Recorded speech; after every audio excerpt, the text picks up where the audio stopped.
I never thought a single glance could hold this much weight, but then she looked at me, and everything slowed down. Like the whole world shrank to just that moment, her eyes catching mine with a quiet kind of fire. "I can't believe this is happening," she whispered, her voice barely more than a breath, and I didn't know if she meant us, or something else entirely. "Her name is Claire. She moves like someone who's lived long enough to know exactly what she wants, yet her hands, delicate and just a little restless, betray a subtle nervousness I wouldn't have expected.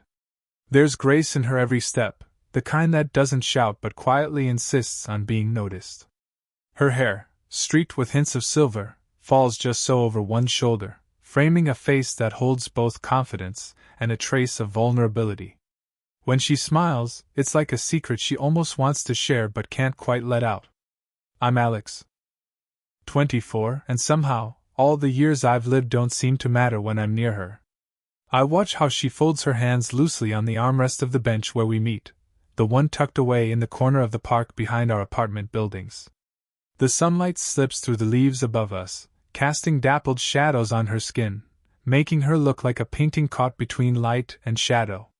I want to reach out, to touch the warmth I feel just sitting beside her, but I hesitate, caught in the pull of this unsaid thing between us. That afternoon, everything was quiet except for the soft rustling of leaves and the faint hum of distant traffic. Our conversations have always been easy, yet today the air felt heavier, thick with something neither of us named. I was watching her fingers absent-mindedly brush against my hand, a fleeting touch that lingered just long enough to make me aware of every inch between us. My breath itched, and I caught myself biting my lip, not wanting to ruin the fragile moment. Her eyes flickered up to meet mine, slow and deliberate. She held my gaze, and I thought maybe she saw the way my heart was hammering beneath my chest. The space between us felt smaller than ever, the summer heat wrapping us in a quiet intimacy neither dared to break. I could smell the faintest hint of jasmine on her skin, mixing with the earthy scent of the park, and it spun a dizzying kind of comfort around me. Claire's voice came out softer this time, almost hesitant. "Do you ever wonder if we're supposed to be here? Like really here right now?" She didn't look away, but there was a flicker of something unspoken, maybe fear? Or hope? I didn't know. I wanted to say something clever, something that would make her laugh or ease the tension, but my words caught somewhere in my throat.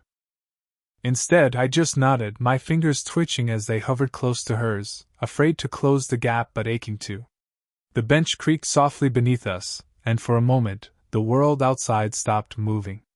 I saw the faintest tremble in her hand, and I realized she felt it too, this fragile, electric thread weaving us closer. Before either of us could say more, the sharp sound of a door opening nearby sliced through the quiet. Claire's eyes snapped toward the noise, and her body stiffened almost imperceptibly. I followed her gaze to the building entrance, where a shadowed figure paused, briefly silhouetted against the fading light. The moment shattered, leaving a thin line of tension hanging between us, heavier than before. She glanced back at me, and in that look, fleeting, raw, I caught a question, a challenge, and maybe even a promise. "Believe it, and feel it," I wanted to say again, but the words slipped away. Instead, I just watched her, waiting for what came next. The shadow at the door vanished, swallowed by the evening, but the silence it left behind was thicker, heavier. Claire didn't move first, just shifted her weight, her shoulder brushing lightly against mine. That small contact sent a ripple through me I wasn't prepared to handle. We'd been neighbors for almost 2 years now, sharing quiet hellos and polite smiles, never more. But beneath that surface, I had watched her, more carefully than I probably should. There was something about Claire that felt like a story half told, a pause in someone's life that hadn't quite found its next chapter. I caught the way her eyes flickered to the ground when I mentioned my last relationship, a flurry of short texts and blurred lines with someone who never quite saw me. She didn't ask, but I could tell she understood loneliness, the kind that clings even when you're surrounded by people.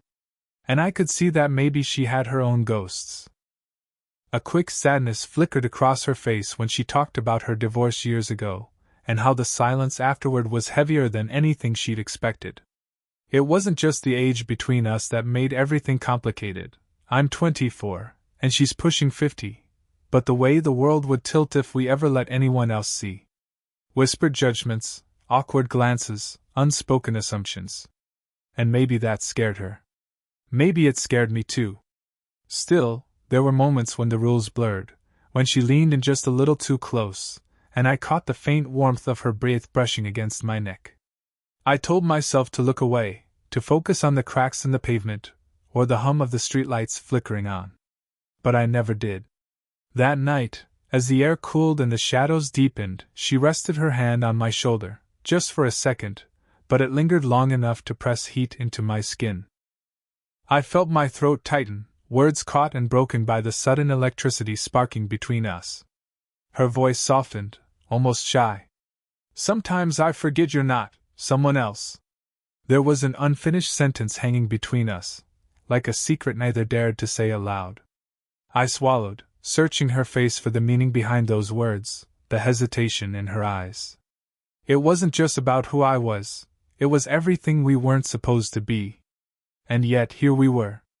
Two people skirting the edges of something that felt dangerous and right all at once. The city noises dimmed, and all I could hear was the quickening beat of my own heart as we sat close enough to feel the heat radiating from each other's bodies. Her fingers twitched on my arm, hesitant, then steadied as if anchoring herself to the moment. Neither of us moved to break the silence, and maybe that was the closest thing to an answer we'd find tonight. The unspoken pull, the fragile promise of what could be, resting between us like a whispered vow, waiting to be claimed.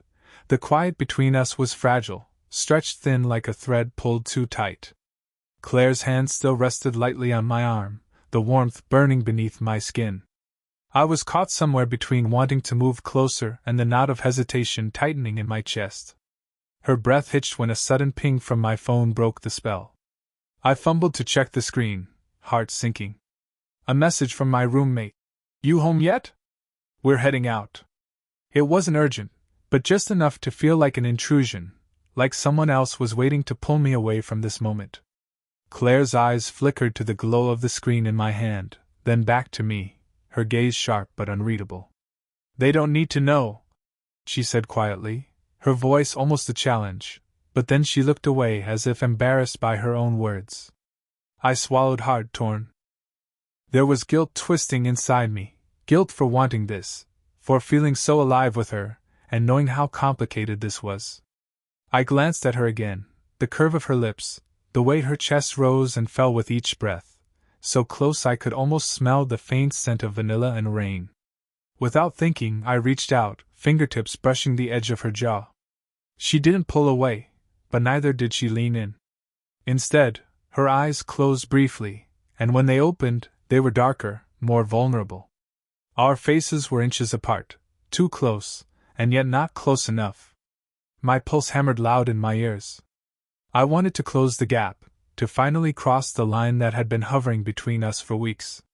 But fear held me back, the fear of what this might mean, the way the world might twist it into something ugly or impossible. The age difference, the silence of our neighbors, the invisible walls built by years of caution. Claire's hand slid from my arm to rest on my chest, over my heart, steady but trembling.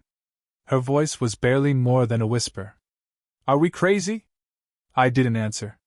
Instead, I let my fingers lace with hers, holding on like it was the only thing keeping me tethered to the present. The space between us seemed to shrink with every heartbeat. Then, just as I was leaning in, the faint sound of footsteps echoed from the hallway outside. Both of us froze, eyes wide, breath caught. Claire's hand tightened, then pulled away as if remembering something urgent. The moment shattered again, leaving a hollow ache in the silence that followed. She looked up at me one last time before turning away, voice low and hesitant. We can't, not yet. I nodded, the weight of her words settling deep inside me. But even as she walked away, I could still feel the heat of her skin, the echo of her touch, pulling me closer than ever, closer than I was ready to admit. The night had folded around us like a secret we weren't ready to share. The park was nearly empty now, shadows pooling beneath the street lamps, and the air thick with the kind of silence that presses close to your skin. Claire stood just a breath away, her shoulder brushing mine in the kind of way that made my entire body tense, part anticipation, part warning. I could feel her heartbeat, steady but loud enough to echo in the quiet between us. She didn't say anything at first, just tilted her head slightly as if listening to something only she could hear. Then, without warning, her fingers slid up to my jaw, brushing loose strands of hair back from my face. The touch was soft, almost hesitant, but it sent a shiver running through me. Her eyes caught mine, dark and wide, and I saw it there, something breaking through the calm she'd kept so carefully wrapped around herself. Desire? Fear? Jealousy? Maybe all of it, tangled together in the raw way only moments like this can hold. I can't keep pretending. Her voice was barely more than a whisper, close enough that I could feel the heat of her breath against my cheek. That this, she gestured between us, isn't the most real thing I've felt in years. My throat tightened. I wanted to say so much, to tell her I felt it too, that I'd thought about this moment more times than I could count. But words tangled up, slipping away before they could find their way out. Instead, I reached out, my hand sliding to the back of her neck, fingers grazing the nape where her skin was warm and soft. She leaned into the touch, just a little, and the world seemed to shrink down to the small space between us. Our breaths mingled, hers shallow, mine steady but trembling. My voice dropped low, almost a rumble in her ear. I'm afraid, I confessed, the honesty surprising even me. Of what this could be, and what it might cost. She swallowed, lips parting just enough to catch the last of my words. Me too, she said, voice breaking. But I can't stop wanting you. The distance between us vanished as I leaned in, drawn by something fierce and undeniable. Our faces were inches apart, time slowing to a crawl, the faint scent of jasmine mixing with the crisp night air, the soft rustle of leaves around us, the quick beat of our hearts loud enough to drown out everything else. Just as our lips were about to meet, the moment poised on the edge of forever, a sudden light flickered from the nearby street lamp, casting long shadows and pulling us back to reality. Claire pulled away just slightly, eyes wide with something like regret. Not yet, she whispered. The morning light spilled unevenly through the curtains, casting stripes across the floor as I waited for Claire to answer the door.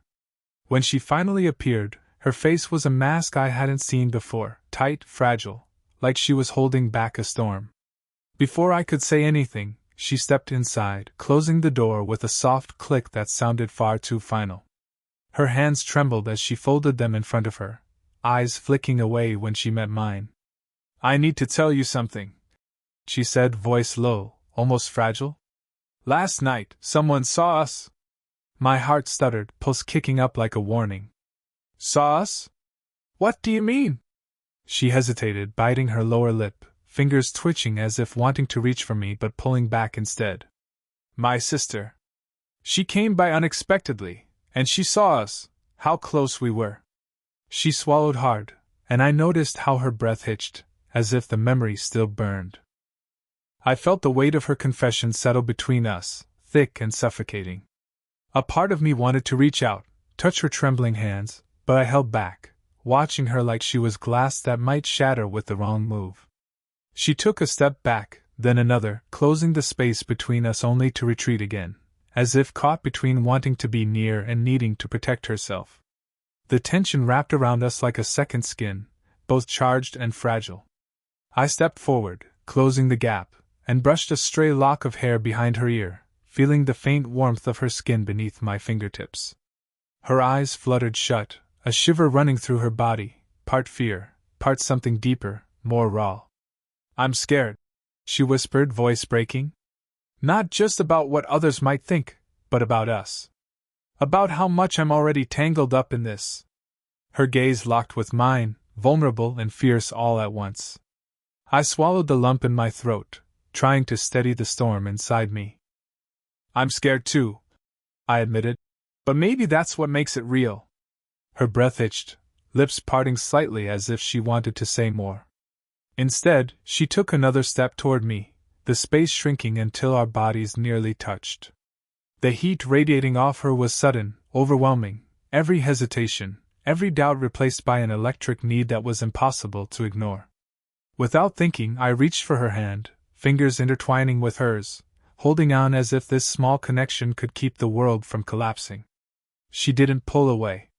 Instead, her other hand found my cheek, thumb brushing softly over my skin in a gesture that spoke of promise and peril.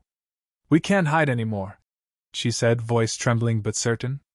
I nodded, heart pounding so hard it felt like it might burst. "Then we don't." And in that moment, the fragile line between fear and desire blurred completely, pulling us towards something neither of us could resist. The room felt smaller somehow, as if the walls had closed in to hold just the two of us. Claire's breath mingled with mine, soft and uneven, the faint scent of rain still clinging to her skin. Our bodies hovered inches apart, caught between a step forward and the weight of everything holding us back. Her eyes searched mine, wide and honest, stripped of all pretense. I could see the flicker of fear there, the fear of losing control, of stepping into something that might change everything. But beneath it, something else, a raw, aching longing that matched my own. "I don't want to lose you," she whispered, voice trembling like a thread stretched thin. "But I'm scared that this is just a moment, and then we go back to being strangers again." I reached out slowly, fingers grazing the side of her face, tracing the line of her jaw. "Maybe it's not about what comes after," I said softly, "but about right now. About what we choose in this moment." She bit her lip, the hesitation clear in the slight shake of her hands. But then her fingers curled around mine, holding on with a quiet urgency that took my breath away. The room held its breath with us as the silence stretched. No promises, no guarantees, just the messy, unpredictable pulse of two people standing on the edge of something real. Our voices dropped to whispers, words tumbling out in fragments, broken sentences and stammered confessions that felt more like a lifeline than anything else. "I've waited too long," I admitted, "to let this slip away because of what-ifs." Her eyes softened, and she leaned in just enough that I could feel the warmth of her cheek against mine. The electricity in the space between us crackled, a messy, beautiful tension that was impossible to fake. We weren't perfect. We were scared. We had doubts. But none of that mattered in this moment. Because finally, we were here, together, fully seen. Her hand slid from mine to rest against my chest, steadying herself, and I mirrored the gesture, fingers splayed over the curve of her waist. Our breaths mingled, slow and deliberate, the world shrinking to the heat between us. Then, just before everything tipped over, she pulled back slightly, eyes searching mine one last time. "Are you sure?" she asked, voice a fragile whisper. I smiled, a shaky, honest smile. "Yes. Because whatever happens next, I want to feel it all with you." She nodded, a small laugh breaking through the tension, and for the first time since this all began, I saw something like peace settle in her expression. The distance vanished as we closed it, lips almost touching, and then the moment held, suspended in the quiet promise of what was to come. We didn't know where this would lead. The morning sun spilled gently through the half-open window, casting a soft glow over the small apartment where Claire and I sat side by side. The quiet hum of the city outside was distant, as if we'd wrapped ourselves in a bubble separate from the world's noise and judgment. Her hand found mine naturally, fingers weaving together without a word. The age between us, the years people might whisper about, felt less like a barrier now and more like a story we both carried, imperfect but real. Claire shifted closer, resting her head lightly against my shoulder.